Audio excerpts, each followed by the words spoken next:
नमस्ते, स्वागत छ तपाईँहरूलाई यस मिसन आरबिबी युट्युब च्यानलमा। यो युट्युब च्यानल स्पेसिफिकली राष्ट्रिय वाणिज्य ब्याङ्कसँग रिलेटेड 4th लेभलको कन्टेन्टहरूलाई मध्यनजर गर्दै तपाईँहरूलाई कन्टेन्टहरू म प्रोभाइड गर्ने गरिरहेको छु यो युट्युब च्यानलबाट। र अहिले हामीहरू डिस्कस गरिरहेका छौँ प्रिभियस टपिकहरू गोल्ड सिल्भर लोन र यो सुन चाँदी कारोबार सेकेन्ड पेपरको फोर्थ कन्टेन्टमा रहेको छ। यो कन्टेन्ट बुझ्नलाई हामीले अस्ति प्रिभियस भिडियोमा पनि भनिरहेको थियौँ, यो वाणिज्य ब्याङ्कको जुन इन्टर्नल डकुमेन्ट छ उसको राष्ट्रिय वाणिज्य ब्याङ्क लिमिटेड सुन धितो कर्जा कार्यविधि 2081, यो कन्टेन्ट नपढिकन हुँदैन त्यो कन्टेन्ट बुझ्नलाई। सो यसको कोर डकुमेन्ट नै यही हो, यही कन्टेन्टमा रहेर यही डकुमेन्टमा रहेर त्यो सिलेबसमा भएको कन्टेन्टहरू कभर गर्न सकिन्छ। यसको म पछिल्लो पनि 2टा भिडियोहरू बनाइसकेको छु, पार्ट 1 र पार्ट 2। यसको लिङ्क म तपाईँलाई डिस्क्रिप्सनमा पक्कै पनि हाल्ने नै छु। र हामीहरूले परिच्छेद 6 बाँकी थियो, 5सम्म हामीले कन्टिन्यू गरिसकेका थियौँ। अब 6देखि हामी यसलाई कन्टिन्यू गर्छौँ। हेरौँ, आजको भिडियो म सुरु गर्न गइरहेको छु without wasting a single second, है त। हेरौँ, परिच्छेद 6मा के रहेछ त, सुन कर्जाको असुली। अब सुन चाँदी कर्जा लगानी गरिसकेपछि कसरी त्यसलाई रिकभर गर्ने, होइन? त्यो पनि त एउटा मेजर इस्यु हुनसक्छ। सुन लगानी गर्नु मात्र त रिस्पोन्सिबिलिटी भएन, त्यसलाई असुली कसरी गर्नु पर्यो त्यो पनि एउटा मेजर इम्पोर्टेन्ट पार्ट हो लोनको साइडबाट। भनेपछि त्यसलाई कसरी रिकभर गर्न सकिन्छ भनेर परिच्छेद 6मा क्लियरली राष्ट्रिय वाणिज्य ब्याङ्कले लेखेको छ, उसले पोलिसी बनाएको छ। के भनेछ भने फर्स्टमा के रहेछ, यसको असुली प्रक्रिया के हो त, ऋणीले कर्जाको ब्याज त्रैमासिक रूपमा र सावा रकम कर्जा भुक्तानी अवधिभर ऋणीलाई अनुकूल हुने गरी पटक पटक वा एकैपटक भुक्तानी गर्न सकिनेछ। भनेपछि यसको मेन कुरा के भयो त, क्वार्टरली बेसिसमा इन्ट्रेस्ट पेमेन्ट गर्नु पर्यो। एकैचोटि नै गर्न सक्यो या 12 महिनाको एकैचोटि नै उसले गर्न सक्यो, तर उसले रेगुलर रूपमा गर्नु पर्यो। भनेपछि यो कुरा यसको मेन बुझ्नु पर्यो। तर सावा रकमको 60%भन्दा बढी रकम आंशिक भुक्तानी गर्न पाइने छैन भनेपछि यो पनि एउटा कुरा पोइन्ट टु बी कन्सिडर रहेछ, है। ख नम्बरमा के छ, भाकाभित्र ऋण चुक्ता गर्न नसकेका ऋणीहरूको सम्पूर्ण बक्यौता ब्याज चुक्ता गराई कर्जा नियमित गर्न सकिन्छ। सपोज कसैले 9 महिनासम्म किस्ता तिरेन भने त्यसले ठ्याक्कै अघिल्लो त्रैमासिकमा या अघिल्लो महिनामा त्यसले के गर्नुपर्छ त, सबै पैसा त्यसको जति आउटस्ट्यान्डिङ लोन छ, आउटस्ट्यान्डिङ इन्ट्रेस्ट छ, सबै पेमेन्ट गरेर उसले एकैचोटि पनि चुक्ता गर्न र त्यो लोनलाई के गर्न सक्यो त, नियमित गराउन सक्यो, कन्टिन्यू तिर्न पाइसक्यो। अब त्यति बेला उसको ब्याङ्कले जुन तोकेको दर हुन्छ त्यही दर अनुसार नै पेमेन्ट गर्नु पर्यो र त्यसलाई नयाँ कर्जा सरह ट्रिट गर्नु पर्यो र त्यही अनुसार उसको के गर्नु पर्यो त, तमसुक पनि लोन डिट पनि त्यही अनुसार बनाउनु पर्यो। त्यसपछि अर्को के छ, ऋणी कर्जा चुक्ता गर्न आउँदा ब्याङ्कले लिनुपर्ने सम्पूर्ण सावा ब्याज असुल उपर गरेपछि ऋणीलाई तमसुकमा उल्लेख गरे बमोजिमको सामान बुझिलिए भनेपछि तमसुक पछाडि दरखास्त गराई धितो स्वरूप सामान ढुक्टीबाट निकाली ऋणलाई फिर्ता बुझाइ तमसुक रद्द गर्नुपर्छ। भनेपछि के मतलब भयो त, ऋण सपोज कसैले चुक्ता गरिसक्यो भनेपछि त्यो चुक्ता गरिसकेपछि त्यो तमसुकको पछाडि के गर्नु पर्यो त, मैले सबै सामान बुझिलिएँ, आफ्नो जति उसले डकुमेन्ट उसको गरगहनाहरू थियो, सुन चाँदी थियो, त्यो सबै सामान मैले रिसिभ गरिसकेँ भनेर उसले पछाडि के गर्नु पर्यो, तमसुकको पछाडि साइन गर्नु पर्यो र निकाली ऋणलाई फिर्ता र तमसुक के गर्नु पर्यो त, रद्द गर्नु। त्यो तमसुक के हुन्छ त्यसपछि क्यान्सल हुन्छ। भनेपछि बेसिक कुरा यो रहेछ।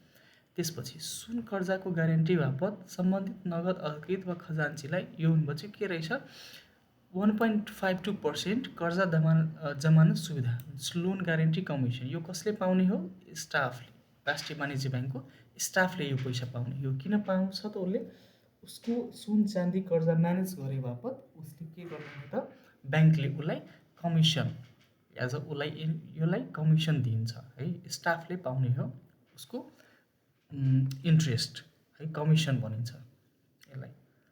अर्को के छ त, सुन कर्जा चुक्ता गर्न ऋणी स्वयं उपस्थित हुनुपर्छ। The borrower should be specifically उही नै सेल्फ प्रेजेन्ट हुनु पर्यो ब्याङ्कमा।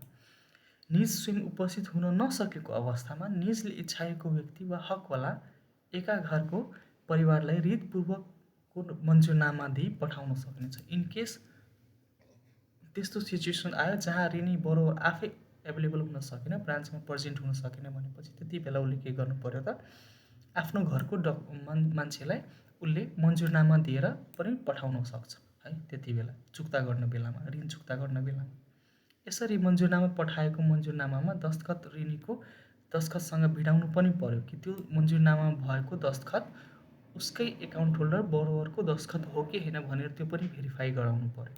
र जो मान्छे लिन आएको छ उसको सुन चाँदी उसको धितो, त्यो मान्छेले के गर्नु पर्यो, उसको परिचय पत्र पनि लिनु पर्यो, उसको आइडेन्टिटी कार्ड पनि माग्नु पर्यो। Either that could be citizenship or national identified document है, त्यो पनि कुनै हुनसक्छ।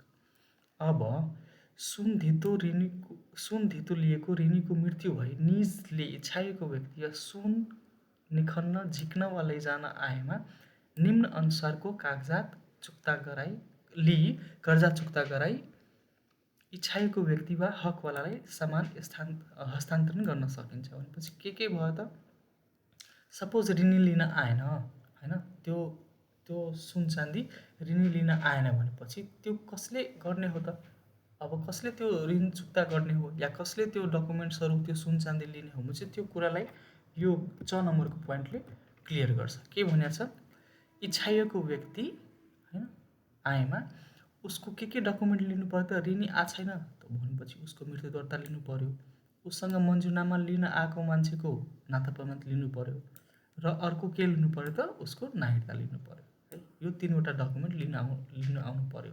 कुन केसमा, ऋणीको मृत्यु भई निजले इच्छाएको ऋणीको मृत्यु भए यो केसमा यो डकुमेन्ट लिएर आउनु पर्यो। को मान्छे त, नोमिनी, इच्छाएको व्यक्ति है। अर्को के छ, सुनको तमसुकमा इच्छाएको व्यक्ति वा हकवाला उल्लेख नभएको अवस्थामा सम्पूर्ण हकवाला उपस्थित हुनुपर्ने वा एक हकवालालाई रीतपूर्वक प्रतिनिधि मुकरर गरी रीतपूर्वक मन्जुरनामा सहित पठाउनु पर्नेछ। अब उसको नोमिनी नै आउनु पर्यो होइन, नोमिनी आउन सकेन भने जसको हक लाग्छ त्यो सबै हकवाला आउनु पर्यो, वा कुनै एक हकवालालाई उसको रिप्रेजेन्टेटिभ बनाएर पठाउनु पर्यो। इच्छाएको व्यक्ति वा हकवाला पहिचान गर्न निजको दस्तखत नमुना भिडाउने र नाता प्रमाणको आधारमा रुजु गरी यकिन गर्न सक्नु पर्यो। के डकुमेन्ट चाहियो त, उसको साइन मिलाइदिनु पर्यो, उसको उसको नाता प्रमाण छ भने नाता प्रमाण लिनु पर्यो, अनि बल्ल गएर उसको भेरिफाई हुन्छ त्यति बेला। अनि नजिकको हकवाला यकिन गर्ने प्रयोजना प्रचलित कानुनमा भएको व्यवस्था हुनेछ। अब हकवाला कसरी डिटरमाइन हुन्छ भनेपछि पतिको केसमा पत्नी भयो, पत्नीको केसमा पति भयो, अविवाहित हो भने बुवा आमा भयो भनेपछि यसरी लिगली डिफाइन छ नि त पहिलेदेखि, हो त्यो प्रचलित कानुन बमोजिम नै लागू हुन्छ, त्यो कुरा भनेको हो यो 9 नम्बरको पोइन्ट। अर्को के छ, ऋणीको इच्छाएको वा हकवाला व्यक्ति नाबालक, शारीरिक रूपमा विक्षिप्त अवस्था, मानसिक सन्तुलन गुमाएको वा कानुनी रूपमा अयोग्य भएमा निजको अभिभावक होइन, नाबालिग छ भने त उसको नाबालिगको साइन चल्दैन, ऊ त आफ्नो सेल्फ डिसिसन आफै गर्न सक्दैन, हो त्यस्तो केसमा के गर्नु पर्यो त, निजको अभिभावक वा कानुन बमोजिमको संरक्षक राखी कर्जा चुक्ता गराई धितोमा रहेको सामान हस्तान्तरण गर्न सकिन्छ होइन। हकवाला यदि नोमिनी छ, उसले आफ्नो 5 वर्षको 6 वर्षको बच्चालाई हकवाला राखेछ भने त्यस्तो बेलामा उसको संरक्षक, उसको बुवा बितिसकेछ भने आमालाई संरक्षक राखी या अभिभावकलाई सामान ह्यान्डओभर गर्न सक्छ है ब्याङ्कले कर्जा चुक्ता गराएर तर मात्र। त्यसपछि के भनेको छ, सुनको प्रचलित बजार दर कम हुन। अब इनकेस कुनै बेला हुन्छ नि त सुनको प्राइस तलमाथि भइरहन्छ, त्यति बेला सुनको प्राइस लोन लिने बेलामा थोरै थियो, तर सुनको प्राइस पछि बढ्दै गयो भनेपछि त्यति बेला त ब्याङ्कलाई गाह्रो हुन्छ होइन, किन उसको भ्यालुएसन कम भइसकेको हुन्छ as per to current market price. So मार्केटमा बढी प्राइस भइसकेको हुन्छ तर उसको धितो कम हुन्छ। सो त्यति बेला के गर्छ, उसले ब्याङ्कले लोन लिएको मान्छेलाई 7 दिनको लिखित सूचना काट्छ, लिखित चिठी पठाउँछ उसलाई के गर्नको लागि, कि त लोन सेटल गर्नु पर्यो होइन, लोन बुझाउन लाउने वा थप सुन धितो राख्नु पर्यो। बरोबर ह्याज 2 अप्सन्स, कि त लोन चुक्ता गर्नु पर्यो सिम्पली, अर त्यही लोनलाई कन्टिन्यू गर्ने हो भने त उसले थप धितो थप्नु पर्यो। किन थप्नु पर्यो, किनकि बजार दर कम भइसक्यो होइन, सुनको प्रचलित उसको रेट कम भइसक्यो, त्यही भयो है। त्यसपछि के छ, 7 दिनको चिठी काट्यो, 7 दिनमा पनि सम्पर्कमा आएन भने 15 दिनको चिठी काट्यो है। भाखा नागेमा कर्जा चुक्ता भुक्तान नभई कर्जाको भाखा नागेमा सम्बन्धित ऋणलाई 15 दिनको लिखित सूचना दिनु पर्यो है। त्यसपछि पनि त्यसले 15 दिनसम्म पनि कुनै रेस्पोन्स गरेन, केही फिडब्याक उताबाट आएन भनेपछि 15-35 दिन चिठी काट्ने र उसको लिलाम गरिदिन सक्यो। That's over. असुली प्रक्रियामा नछौँ हामी, असुली कसरी गर्ने भनेर। भनेपछि लास्ट स्टेज के आयो त, उसको लिलाम गरिदिनु पर्यो। लिलामको सबै के छ त, कर्जा असुली कार्यविधि 2071 अनुसार नै हुनेछ। अब धितोमा रहेको सुन लिलाम बिक्रीबाट प्राप्त रकमले ऋणीको सावा ब्याज चुक्ता नभए नपुग रकम सुन कर्जाको ग्यारेन्टी गर्ने खजान्चीले लोन ग्यारेन्टी कमिसन खाताबाट कट्टा गरी कर्जा साफ गर्नुपर्छ। इन केस उसको भ्यालुएसन पनि त्यति पुगेन भने, नपुग भयो भने जो लोनको कर्जाको सहायक होइन, क्यासको स्टाफ हुन्छ नि त, त्यसले जुन पाउने ग्यारेन्टी कमिसन हुन्छ, त्यो लोन ह्यान्डल गरेको, सुन चाँदी कारोबार ह्यान्डल गरेको बापत पाएको पैसा ग्यारेन्टी कमिसन स्टाफले पाउने हो। त्यो स्टाफले के गर्नु पर्यो, त्यो ग्यारेन्टी कमिसनको खाताबाट म्यानेज गरेर एडजस्ट गरेर उसलाई लोन चुक्ता गर्न लाउनु पर्यो, राफ साफ गर्न लाउनु पर्यो है। सोबाट समेत रकम असुल उप नभएमा निज खजान्चीले पाउने अन्य सुविधा तथा निजको घर घरानाबाट समेत नियमअनुसार असुल उपर गरी सुन कर्जा चुक्ता गराउनु पर्नेछ। हेर्नुहोस् है, कति कडा कुरा भनेको छ यसले। इन केस उसको कमिसनबाट पनि त्यो पैसा एडजस्ट भएर पनि नपुगेको छैन भनेपछि स्टाफको आफ्नो घरबाट र उसले पाउने जे सुविधाहरू छ, स्यालेरी होला, इन्सेन्टिभ होला, उसको केही अलाउन्सहरू होला, हो त्योबाट पनि उसले रिकभर गर्न सक्छ है ब्याङ्कले। भनेपछि ब्याङ्कलाई फुल्ली राइट छ त्यसको लागि, उसलाई चुक्ता गराउनको लागि होइन। एट एनी हाउ के गर्नु पर्यो त, लोन त्यो चुक्ता गर्नु पर्यो। तर धितो रहेको सुनको बजार मूल्य अस्वाभाविक घटेको कारण वा अन्य खजान्चीको काबु बाहिरको स्थितिको कारण सुन कर्जा असुल उपर हुन नसकेको अवस्थामा खजान्चीले पाउने अन्य सुविधा तथा निजको घर घरानाबाट बाँकी रकम असुल गर्ने छैन भनेपछि एक साइडले सेफ पनि गरिदिएको छ स्टाफलाई। यहाँ स्टाफलाई अलि गाह्रो पनि भाव लाग्यो पढ्ने बेलामा, तर यहाँ फेरि उसलाई अलि सेफ पनि बनाइदिएको छ यो लाइनले। इन केस त्यस्तो सिचुएसन आइदियो जसरी सुनको भाव भत्तै घटिदियो, मार्केट प्राइस उसको इन्टरनेसनल मार्केटको कारणले या अन्य केही एक्सटर्नल फ्याक्टरहरूको कारणले चाहिँ, त्यति बेला स्टाफलाई गाह्रो नहोस् भनेर यो लाइनले पनि क्लियर गरिदिएको छ। अरू के भन्यो, असुली प्रक्रिया अनुसार धितोमा रहेको सुन धितो लिलाम गर्दा प्राप्त रकम ब्याङ्कको लिना दिना रकमभन्दा बढी भयो भने सम्बन्धित ऋणीको खातामा जम्मा गरिदिनुपर्छ। सपोज उसको लोन 50,000 थियो र भ्यालुएसन गर्दाखेरि 80,000 आयो भने 50,000 उसको लोन सेटल भयो र 30,000 रुपियाँ जुन एक्स्ट्रा भयो त्यो पैसा फेरि के गर्नु पर्यो त, ऋणीको खातामा नै जम्मा गरिदिनु पर्यो। ब्याङ्कले फेरि त्यो युटिलाइज गर्न पाएन भनेपछि यहाँसम्म उसको के भयो त, ऋण सुन चाँदी कर्जाको जुन कसरी असुली गरिन्छ त्यो कुराहरू यहाँ क्लियरली मेन्सन गरेको छ। त्रैमासिक रूपमा भुक्तानी गर्नु पर्यो। त्यसपछि पुरानो बक्यौताहरू छ भने त्यसलाई चुक्ता गर्न नियमित गराउन सक्यो। त्यसपछि उसले चुक्ता गरिसकेपछि मैले सामान बुझिलिएँ भनेर पछाडि लेखेर साइन गर्नु पर्यो र तमसिक रद्द गर्नु पर्यो। त्यसपछि त्यो बापत उसले स्टाफले यदि पैसा पनि पाउँछ, उपस्थित हुनु पर्यो भनेपछि यसरी कुराहरू मृत्यु भएमा यो डकुमेन्ट्सहरू चाहियो। त्यसपछि चिठी काट्नु पर्यो भने 7 दिनको चिठी काट्ने, 15 दिनको चिठी काट्ने, 35 दिनको चिठी काट्ने, यसरी आएको कुराहरू। त्यसपछि एक्सेस भएको पैसा ऋणीको खातामा जम्मा गर्नुपर्छ। यहाँसम्म के रहेछ त, यो एकदम स्पेसिफिक भएर यो डकुमेन्ट बनाएको रहेछ, यो पोलिसी बनाएको हो। यही अनुसारले राष्ट्रिय वाणिज्य ब्याङ्कले सुन चाँदी कर्जा लगानी गर्ने रहेछ है। अब रहिसक्यो परिच्छेद 7। परिच्छेद 7 is not so important, quite तपाईँहरूले नलेजको लागि पढ्न सक्नुहुन्छ। एकचोटि सर र बरु हेर्नु होला के रहेछ त्यस्तो इम्पोर्टेन्ट कुराहरू, तर नट सो इम्पोर्टेन्ट है। नलेजको अनुसारले पढ्नु होला, खासै बढी पनि छैन, 1 पेजको नै हो, सक्यो। त्यसपछि यहाँ छ बेसिक कुराहरू के रहेछ त, निवेदन होइन। सुन चाँदी कर्जा यदि कोही लिन गइरहेछ राष्ट्रिय वाणिज्य ब्याङ्कमा भनेपछि त्यसको सुन चाँदी कर्जाको निवेदनको फर्मेट के हुन्छ त, त्यो ब्याङ्कले पहिले नै डिटरमाइन गरिसकेको हुन्छ चाहिँ यहाँ उसले यही फर्मेट अनुसूची 1 अस्ति पार्ट 1 को भिडियोमा मैले भनेको थिएँ, पछि भन्छु भनेर, हो त्यो ठ्याक्कै यहाँ आयो क्या।